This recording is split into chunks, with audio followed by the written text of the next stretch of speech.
Morei no Novo México por vários anos antes de me mudar para o Centro-Oeste. Minha amiga, Amy, e eu, ambas mulheres, passávamos muitos dias explorando os cantos remotos do Novo México, descobrindo cidades fantasmas abandonadas e desfrutando do silêncio, isolamento e beleza do deserto. Numa tarde de março de 2010, estávamos viajando de Ruidoso para Albuquerque.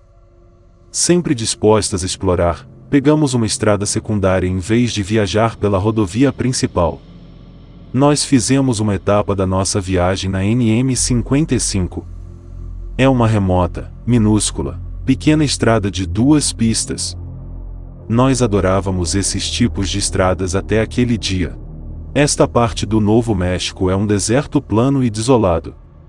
Você pode ver por quilômetros. E não há praticamente nada, exceto sujeira e rocha entre cidades, e elas podem estar a quilômetros de distância. Então, estávamos na NM-55 indo para o norte. Depois de alguns minutos, vimos uma caminhonete branca na nossa frente indo na mesma direção. De repente, ele parou o caminhão de lado no meio da rodovia, bloqueando as 2 pistas. Estávamos a 1 quilômetro de distância dele, e quando nos aproximamos, começamos a ficar inquietas. Não vimos razão para ele fazer isso. Éramos o único outro veículo lá fora e começamos a nos perguntar se deveríamos retornar ao invés de ir até ele e ter que parar. Estávamos a cerca de 800 metros dele, quando ele parou no lado oposto da rodovia, mas seu caminhão ainda estava apontado na direção que estávamos indo. Tentamos relaxar um pouco. Certamente, esse cara era um rancheiro ou algo assim. Talvez ele estivesse checando algo em sua terra. Quando passamos por ele, notamos algumas coisas. Havia apenas uma pessoa no caminhão, um cara de meia idade que nunca tirou os olhos de nós e 2. Ele estava falando em um rádio. Alguns segundos depois de passarmos por ele, ele voltou para a rodovia e começou a nos seguir. Ele nunca chegou muito perto. Ele chegava a alguns carros de distância e depois ia um pouco para trás, em seguida, acelerava novamente para não nos perder. Estávamos ficando nervosas. Percebemos como estávamos sozinhas. Não tínhamos visto outro tráfego naquela estrada e não tínhamos contado a ninguém sobre nossa grande ideia, para fazer esse desvio. Checamos nossos celulares e nenhum deles tinha sinal. Típico do Novo México remoto, mas assustador dada a nossa situação atual. Amy estava dirigindo, e acelerando, enquanto eu freneticamente verificava o mapa, esperando encontrar uma estrada que tivesse mais tráfego. Não havia outra estrada. Tínhamos que viajar nessa estrada para chegar à próxima cidade. Voltar para o outro lado não parecia uma boa opção. Depois de alguns minutos, vimos outra caminhonete vindo em nossa direção. Ele estava indo muito, muito lentamente, talvez 20 km por hora, se isso. Esta picape era velha e amassada, enquanto a que estava atrás de nós era mais nova. Amy acelerou até 120 km por hora, o que não era típico para nós nessas rodovias, e nós passamos voando pela velha caminhonete. Quando passamos, vimos que era outro cara de meia idade e ele estava falando em um walkie-talkie. Depois que a caminhonete branca passou por ele, ele fez a volta e foi atrás dele. Enquanto assistíamos tudo isso, pudemos ver o cara da picape branca falando em seu rádio. Sem dúvida, esses 2 se conheciam. Estávamos sendo deliberadamente seguidas. E pela primeira e única vez na minha vida, senti-me caçada. Eles ficaram bem atrás de nós. Nós estávamos observando se haviam obstáculos na estrada. Nós realmente pensamos que o velho, da caminhonete antiga, tinha montado uma armadilha na estrada e nosso veículo seria desativado de alguma forma. Falamos sobre dirigir para os campos, estávamos em um SUV. Mas este era obviamente o território deles, e estávamos com medo do que aconteceria se saíssemos da estrada e fôssemos encurraladas. Então, ficamos na estrada. Agora, o cara da caminhonete branca estava bem em cima de nós. Podíamos vê-lo falando no rádio, e ele ficou bem no nosso para-choques. E a caminhonete velha e amassada estava bem em cima dele. Nós três aceleramos pela estrada. A caminhonete branca se aproximou mais. Suas manobras e aproximação tornou evidente que ele estava tentando nos bater. Eu assisti impotente como ele chegou a dentro de centímetros de nosso para-choques traseiro. M pisou fundo. Estávamos passando 140 km por hora e subindo até 160. A estrada estava plana e deserta, mas qualquer coisinha que desse errado teria sido catastrófica. Nós absolutamente não iríamos desacelerar ou parar. A caminhonete branca foi para a pista oposta e começou a ganhar velocidade. A única coisa que pudemos pensar foi que ele queria passar por nós e ficar na nossa frente.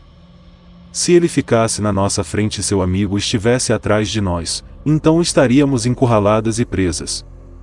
Olhamos freneticamente para o deserto rochoso de ambos os lados. Nossa única opção era sair da estrada. Devemos arriscar? Podemos passar pelo deserto e chegar em segurança inteiras. Quando superamos uma pequena inclinação, vimos uma placa que dizia Monumento Nacional das Missões Salinas Pueblo, e apontava para uma estrada à esquerda. E naquele momento, uma caminhonete azul saiu daquela estrada e saiu na estrada na nossa frente. Quando chegamos na caminhonete azul, vimos as placas que diziam Serviço de Parques Nacionais. Nós olhamos uma para o outro e depois olhamos para trás, ambas as picapes fizeram a volta e foram para o outro lado. Seguimos a caminhonete azul até a próxima cidade e depois fomos para Albuquerque. Não sei exatamente quais eram as intenções desses caras, mas não eram boas. Há algo muito errado lá fora. Eu notifiquei a polícia estadual e eles disseram que ficariam de olho nas coisas. Esta área é muito perto de Belém, Novo México, que é onde Taracalico foi sequestrada. Também fica a cerca de 160 quilômetros de Elephant Butte, que é onde David Parker Ray tinha seu pequeno laboratório secreto de tortura. Não nos tocamos de tudo isso até mais tarde. Mesmo que David Parker Ray tivesse morrido quando isso aconteceu conosco, acreditamos que há outros lá fora como ele. E quem sequestrou Tara nunca foi pego. O que quer que esteja acontecendo lá fora, não é bom.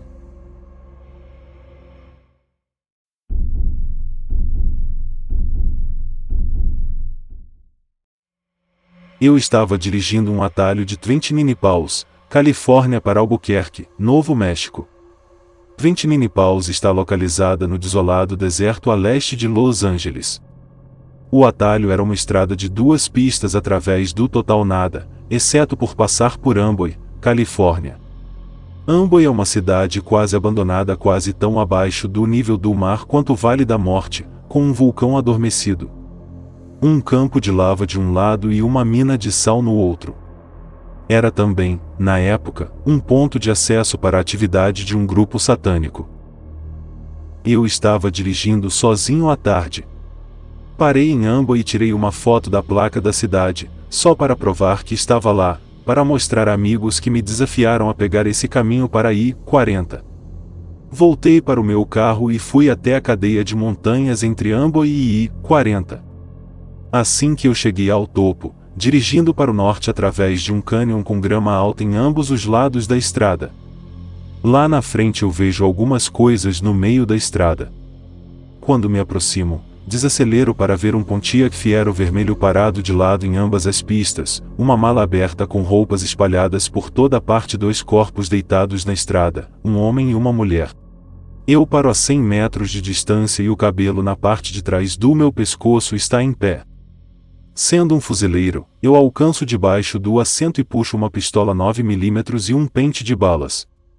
Algo parecia muito errado, parecia perfeito demais, como se fosse encenado. Uma emboscada? Eu estava sendo paranoico? Algo estava errado. Sair do carro parecia impensável, era uma cena de filme de terror. Quando escaneei a estrada, vi um caminho que eu podia dirigir. Passe o cara na estrada à esquerda, desvie para o lado direito da mulher, atrás do Fiero e eu estaria do outro lado. Engatei na primeira marcha, pisei no acelerador e dirigi a linha que planejei. Passei pela parte de trás do fierro sem bater nele ou em nenhum dos corpos na estrada. Continuei avançando algumas centenas de metros e desacelerei para que eu pudesse respirar e deixar meu coração desacelerar. Quando olhei para o retrovisor, vi que os dois corpos tinham se ajoelhado e 20 ou mais pessoas emergiram da grama alta em ambos os lados da estrada pelo carro e corpos. Naquele momento meu pé direito pisou no pedal do acelerador até o chão e não desistiu até que eu tive que desacelerar para I-40 leste. Nunca saberei o que teria acontecido comigo se eu tivesse saído do carro para verificar os corpos ou parado meu carro mais perto deles. De alguma forma eu não acho que teria sido bom. Às vezes, a vida real pode ser mais assustadora que um filme.